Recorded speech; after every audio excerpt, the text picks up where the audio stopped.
Deputy Director at Human Rights Watch. He joins me now from Bangkok. Phil, as always, thank you for your time.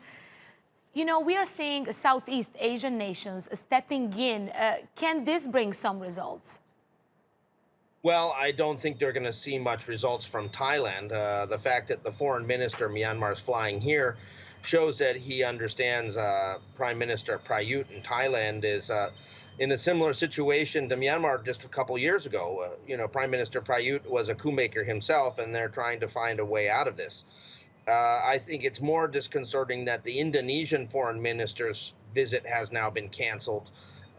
Unclear why that took place, whether she couldn't get assurances that she would have appropriate appointments or whether there was a problem with what she was going to propose. But right now, ASEAN doesn't have a center. It doesn't have a way to basically coordinate and ensure that the organization can speak with one voice. And because of that, we're looking at a situation where everybody's looking to ASEAN to try to solve the problem because they can talk to Myanmar, but ASEAN, again, is at sea on this issue.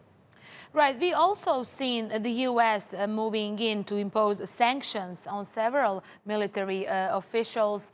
Can we expect that this pressure sorts the situation from the U.S. and EU? Can they step in?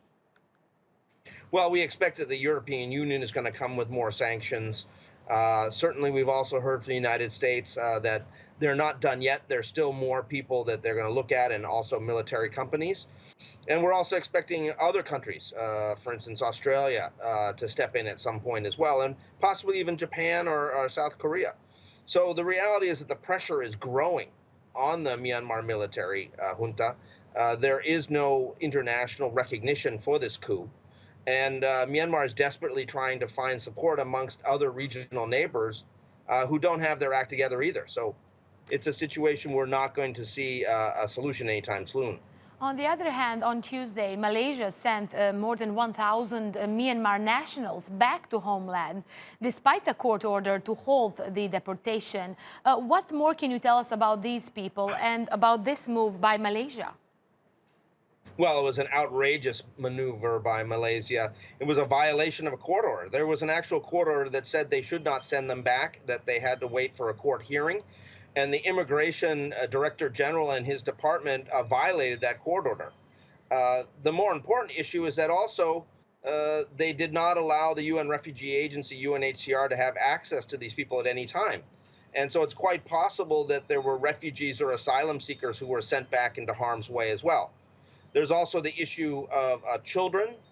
There was a significant number of children in this group whose being sent back to Myanmar would separate them from their parents. And I think that, it's a pretty heartless move to send children back to the country where their parents no longer live. It's destroying that child's life. And Malaysia should be ashamed of itself. There needs to be an investigation by the Prime Minister's office into that Director General Immigration, and I think there needs to be penalties brought out for that violation of that court order. Phil Robertson, thanks so much for that, the Deputy Director at Human Rights Watch. He was joining us live from Bangkok.